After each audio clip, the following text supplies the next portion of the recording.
என்னடா இவன் டிவிக்கே பற்றி பேசுகிறானே அப்படின்னு நினச்சிக்காதீங்க. ஏன்னா வந்து ஒரு சில கட்சியெல்லாம் வந்து இப்போது நான் வந்து டிவிக்கே பற்றி தப்பாக பேசுகிறேன் அப்படின்னா, இந்தாங்க ஒரு 500 வச்சுங்க, 200 வச்சுங்க, போய் பேசுங்க அப்படின்னு பேசுகிறாங்க. அது உண்மையாக பொய்யோ அது அப்புறமேட்டா பேசுகிறாங்க. ஏன்னா வந்து அவங்க பேசுறதுக்கப்புறம் நம்ம பசங்க வந்து உள்ளே இறங்கி ட்ரோல் பண்ணும்போது ஒரு ஆதாரத்தை எடுத்து காட்டும்போது அவங்க அதுக்கப்புறம் ஒரு வீடியோ கூட அவங்க போகிறதில்ல. ஏன்னா அந்த நம்ம தப்பாக தான் சொல்லிக்கிறோமோ அப்படின்னு தெரியும் அவங்களுக்கு. அவங்க பேசும்போது தெரியும் இது தப்பாக தான் போகும் அப்படின்னு. இருந்தாலும் மக்கள் மத்தியில் வந்து ஒரு கட்சியை வந்து நம்ம வந்து கெட்ட பேராக்கணும் அப்படின்ற ஒரு காரணத்தால் தான் பண்ணுறாங்க. ஆனால் இப்போ நம்ம கட்சியில் இருக்கிற வந்து இப்போ நான் பேசுகிறேன்னா, இப்போ எனக்கு ஒரு வீடியோ, எனக்கு ஒரு மைக்கு ஒரு வீடியோ இருந்தால், ஒரு கேமரா இருந்தால் போதும், நான் பேசுவேன். நம்மளுக்கும் ஓரளவுக்கு அரசியல் தெரியுன்றதால, அரசியல் பற்றி ஓரளவுக்கு நம்ம புரிதல் இருக்கிறதால நம்ம வந்து பேசுகிறோம். ஓகே, இப்போ எல்லா கட்சியிலுமே ஒரு சில தப்பு இருக்கும். ஆனால் வந்து இப்போ நடக்கிற பிரச்சனை வந்து எப்படின்னா, டிவிக்கு என்னதான் ஒரு தப்பு நடந்தாலும் அது நம்ம வந்து குழப்பத்தம் பண்ண மாரி, தேச துரோகம் பண்ண மாரியே வச்சு பேசுறது மீடியாக்கள் தான். மீடியாக்களும் சரி, அந்த கட்சியில் இருந்து இப்போ டிவிக்கிலேருந்து வேறு கட்சிக்கு போனவங்களும் சரி, எல்லாருமே வந்து ஒரு சின்ன விஷயத்த வந்து பேசுகிறாங்க. ஆனால் இப்போ அவங்க போன கட்சியில் வந்து ஒரு தப்பு நடக்கும் தான், எல்லா கட்சியும் தப்பு நடக்கும் தான். ஆனால் அதை வந்து அவங்க பேச மாட்றாங்க. இதுலேருந்து போனீங்க இல்லையா, இப்போ ஏன் நீங்கள் இதுலேருந்து போனீங்கன்னு கேட்டால், அதுமாரி வந்து எனக்கு வந்து பதவி தரல அப்படின்னு சொல்லிட்டு போகிறீங்க. நீங்கள் உள்ளே வரும்போது என்ன சொல்கிறீங்க, நாங்கள் வந்து தளபதிக்காக தான் வந்தோம் அப்படின்னு சொல்கிறீங்க. அப்போ அவங்க வந்து தளபதி முக்கியமா, இல்லை வந்து கட்சி பொறுப்பு முக்கியமா அப்படின்னு எங்களுக்கு கேட்க தோணுது இல்லையா. இப்போ நான் இருக்கேன்னா எனக்கு வந்து தளபதி முக்கியம். எனக்கு வந்து இப்போ கட்சி பொறுப்பு கொடுத்தாங்கன்னா எனக்கு இல்லை. இப்போ எனக்கு கட்சி பொறுப்புக்காக நான் பேசுகிறேன்னா அப்படியும் கிடையாது. எனக்கு வந்து தளபதி பிடிக்கும், அவருக்காக நான் அரசியலில் வந்தேன், அவருக்காக நான் ஓட்டும் பண்ண போகிறேன். அது வேறு விஷயம். எங்களுக்கு வந்து தளபதிக்காக தான். மற்றபடி இந்த போஷன் தருவாங்க அது தருவாங்க நாங்கள் யாரும் பேச மாட்டோம். நாங்கள் அப்படி நினச்சின கட்சியிலும் நாங்கள் வேலை செய்யலை. ஒரு சின்ன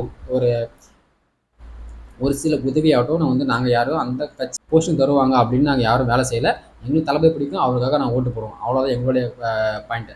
மற்றவங்க என்ன பண்ணுறாங்கன்னா, அது வந்து ஒரு செட்டிங் பண்ணுறாங்களா அப்படின்னு தெரியல. நீ இந்த கட்சியிலேருந்து நீ இப்போ அந்த கட்சி போய் ஜாயின் பண்ணு, அந்த கட்சியில் இரு, நீ எல்லாம் ப்ராடக்ட்டுக்கும் போ, எல்லாமே பண்ணு, நல்லாவே பண்ணு, அங்கே நீ ஃபேமஸ் ஆகிடு. ஏன்னா வந்து டிவிக்கில் பண்ணி நீ ஃபேமஸ் ஆகிடலாம். டிவிக்கில் போய்ட்டு ஒரு மேடையில் நீ தனியாக பேசினா நீ வந்து ஃபேமஸ் ஆகிடலாம். அதுக்கப்புறம் நீ அங்கே வந்து திரும்பி இங்கேயே வந்துடு. நம்ம தளபதி விஜய் அவர்கள் வந்து இப்போ 10th 12th முடிச்சவங்களாம் வந்து பரிசீலிப்பு விழா பண்ணார் இல்லையா.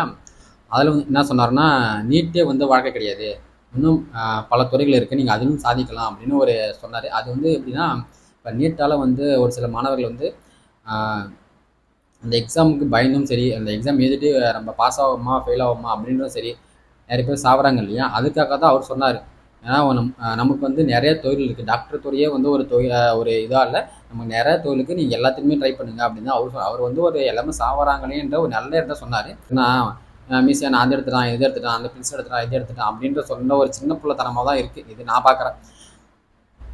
அதுக்கப்புறம் நேற்று ஒரு வீடியோ ஒன்று பார்த்தேன். அதில் என்ன சொன்னார்னா, விஜய் அவருக்கு வந்து இடி ரயிலாம் தேவையில்லை, அவர் வந்து இந்த குழந்தை தொழிலாளர்கள் மாரி அவர் வந்து சின்ன பசங்க வச்சு கட்சி பண்ணுறாரு அப்படின்னு ஒரு நியூஸ் நீங்கள் கொடுத்தாலே அவர் மேலே கேஸ் போடுவாங்க, கட்சியை வந்து க்ளோஸ் பண்ணிடுவாங்க அப்படின்னு ஒரு நியூஸ் நான் பார்த்துருந்தேன். தமிழக வெற்றி கழகத்தை வந்து 1 கோடி பேர் வந்து இப்போ ஜாயின் பண்ணியிருக்காங்க. அவங்க எதை வச்சு ஜாயின் பண்ணாங்கன்னா, பேசிக்காக ஒரு ஓட்டர் ஐடி. ஓட்டர் ஐடி இல்லாமல் ஜாயின் பண்ண முடியாது, இது எல்லாருமே தெரியும். ஆனால் அந்த தற்கொலை எதை நினச்சி சொல்லிச்சுன்னு நம்மளுக்கு தெரியல. சின்ன பசங்களாக வச்சு பண்ணுறாரு அப்படின்னு சொல்லிச்சு.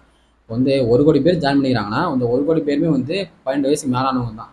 12 வயசுக்கு மேலானவங்க மட்டும் தான் வந்து ஓட்டர் ஐடி கொடுப்பாங்க. ஓகேவா, மற்றவங்களும் கொடுக்க மாட்டாங்க. இதுதான் பேசிக் நாலேஜ். ஏன் எதனா சொல்லி விடுவோமே, இதே வாய்க்கு வந்து அடிச்சு விடுவோமே அப்படின்னு சொல்கிறது தான். ஏன்னா எல்லா கட்சியிலுமே ஒரு மாணவனி கண்டிப்பாக இருக்கும். எல்லா கட்சியிலுமே வந்து ஒரு 20-25 ஏஜ் குரூப் கண்டிப்பாக இருக்கும். இல்லை 12 வயசுலேருந்து ஒரு 25 கண்டிப்பாக இருக்கும். அவங்களாம் யார்? அவங்களும் சின்ன பசங்க தானே. உங்களுக்கு தான் ஓட்டு ஐடி 12 வயசு மேலே ஆயிடுச்சா, ஓட்டு போடுவியா, அப்போ நீங்கள் பெரிய பையன் தான். உனக்கு வந்து சுயமாக சிந்திக்க தெரிஞ்சு போச்சு, ஒரு ஓட்டு போகிற உரிமை உனக்கு வந்து போச்சுன்னா அப்போ நீ ஒரு பெரிய ஆள் தானே. அது ஏன் ஒரு வந்து சின்ன பசங்க ஏன் வராங்கன்னா, அவர் வந்து பார்க்க வராங்க. இப்போ இவர் ஒரு ஸ்டார்ன்றதால சரி நம்ம விஜய் சாரை நம்ம பார்க்கணுமே சொல்லிட்டு சின்ன பசங்களாம் பார்க்க வராங்க. அதுதான். அதை நீங்கள் போய் ஓட்டு சின்ன பசங்களாம் கூட வச்சுருக்காரு, அதெல்லாம் வச்சுருக்காருன்னா எல்லாம் அப்படின்ற ஒரு எண்ணம் தான் இருக்குது. இருந்தாலும் நம்ம அதை பதிவு பண்ணணுமே தான் நம்ம அதை பதிவு பண்ணுறோம். நான் விஜயனா சொல்கிறீங்க. இப்போ வந்து இது வந்து எப்படி சொல்கிறது, இதை பற்றி பேச வேஸ்ட் நினைக்கிறேன்.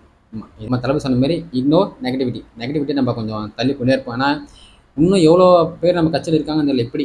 ஏன்னா வந்து மற்ற கட்சியில் சொல்லி இந்த கட்சியில் ஜாயின் பண்ணி இப்போ நம்ம யார் யாருக்கு இருக்காங்க நம்மளுக்கு ஒன்றுமே புரியல. எல்லாம் கொஞ்சம் பார்த்து ஜாக்கிரதையாக இருங்க. அதுக்கப்புறம் நேற்றுலேருந்து ஒரு நியூஸ் வந்து ஸ்ப்ரெட் ஆகிருக்கு. என்னன்னா, ஜனநாயகன் படத்தோடைய இறுதி ஷூட்டிங் முடிஞ்சிருச்சு. இதுக்கப்புறம் தளபதி விஜய் அவர் வந்து ஃபுல் நேரம் அரசியல்வாதி ஆக போகிறாரு அப்படின்னு. இதை வந்து நம்ம முன்னாடியே நம்ம சொல்லியிருப்போம். நம்ம மே மாதம் வரைக்கும் தான் ஷூட்டிங் இருக்கும். அதுக்கப்புறம் ஜூன் ஜூலைலாம் வந்து அவர் ஆட்ட ஆரம்பிச்சிடும் அப்படின்னு சொன்னோம். கண்டிப்பாக இதுக்கப்புறம் வந்து தமிழ்நாட்டில் வந்து ஒரு சில மாற்றங்கள்லாம் வரும். ஏன்னா வந்து இப்போ தளபதி விஜய் அவர்கள் என்ன பண்ணுறாங்களோ அதை தான் இப்போ முக்கால்வாசி பேர் பண்ணுறாங்க. பார்த்து பார்த்து பண்ணுற மாரியே ஒரு ஒரு சில விஷயங்கள்லாம் தெரியுது. பட் இருந்தாலும் இப்போ வந்து விஜய் அவர்கள் வந்து ஒரு இடத்துல பிரச்சனை, அந்த பிரச்சனைக்கு போனார்னா நாளைக்கே வந்து அந்த பிரச்சனை வந்து சரி செய்யப்படுது. அதுவும் ஏன்னா வந்து ஒரு சில கட்சிகள் பண்ணுற விஷயம் வந்து எங்கள் மீடியாக்கள் வந்து அது வந்து அவங்க சொல்லவே மாட்றாங்க. ஏன்னா நம்மளுக்கே தெரியும், என்னடா இந்த விஷயத்தை யாரும் பேசவே இல்லையே அப்படின்னு பார்க்குறோம். நம்ம வந்து ஃபோன் வச்சு எல்லாமே இப்போ நம்ம எல்லாமே ஆன்லைன்லேயே இது பண்ண ஆரம்பிச்சிட்டோம். இங்கே எங்கே ஒரு பிரச்சனை போகுது, அங்கெல்லாம் பிரச்சனை வருது, யார் என்ன பேசுகிறாங்க, இல்லை நாமளே வந்து பார்க்க ஆரம்பிச்சிட்டோம் இல்லையா? அதை வந்து ஏன் என்னடா இந்த ஒரு விஷயத்தை வந்து மீடியாக்களை யாருமே பேச மாட்டாங்க, இது ஒரு பெரிய இஷ்யூ ஆக்க மாட்டாங்களே அப்படின்னு ஒரு நியூஸ் பார்த்தோம். ஆனால் இந்த கட்சியில் ஒரு சின்னதாக ஒரு இது வந்தாலும் அது ரொம்ப பெருசு. புதுசாக ஒருத்தவங்க வந்து கட்சி ஆரம்பித்து உள்ளே வராங்கன்னா நாம் அவங்கள வந்து ஆதரிக்கிறோமோ இல்லையோ அவங்க நம்ம வந்து தொலை பண்ணக்கூடாது. அவங்க மேலே நீங்கள் வந்து கொள்கை ரீதியான தப்பு சொன்னால் ஓகே, இந்த கொள்கை எங்களுக்கு பிடிக்கல, இல்லை அவங்க ஆட்சிக்கு அவங்க ஆட்சிக்கு நீங்கள் அவங்க ஆட்சிக்கு உள்ளே வந்தோடனே நீங்கள் கேட்கலாம், இந்த ஏன் நீங்களாம் பண்ணல போல அப்படின்னு நீங்களாம் சொன்னீங்களே, ஏன் நீங்கள் பண்ணல போல அப்படி சொல்லலாம். எதுவுமே பண்ணாமல் இப்போ தான் உள்ளே வராங்க, அவளை போட்டு கொத்துறது தானே கொலையிட்டு தானே, அது என்ன சொல்கிறேன்னு தெரியல. அது வந்து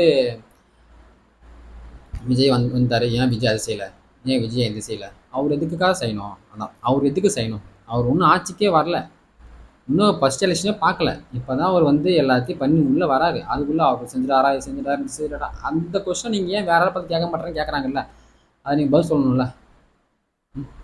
அதுக்கு பதில் சொல்ல மாட்டாங்க. ஏன்னா வந்து யார் வேணால் அரசியலுக்கு வரலாம்னு சொல்கிறாங்க. ஆனால் வந்தோடனே இவங்களாம் அரசியலுக்கெல்லாம் ஏன் வராங்க அப்படின்னு கேட்குறாங்க. இது என்ன நான்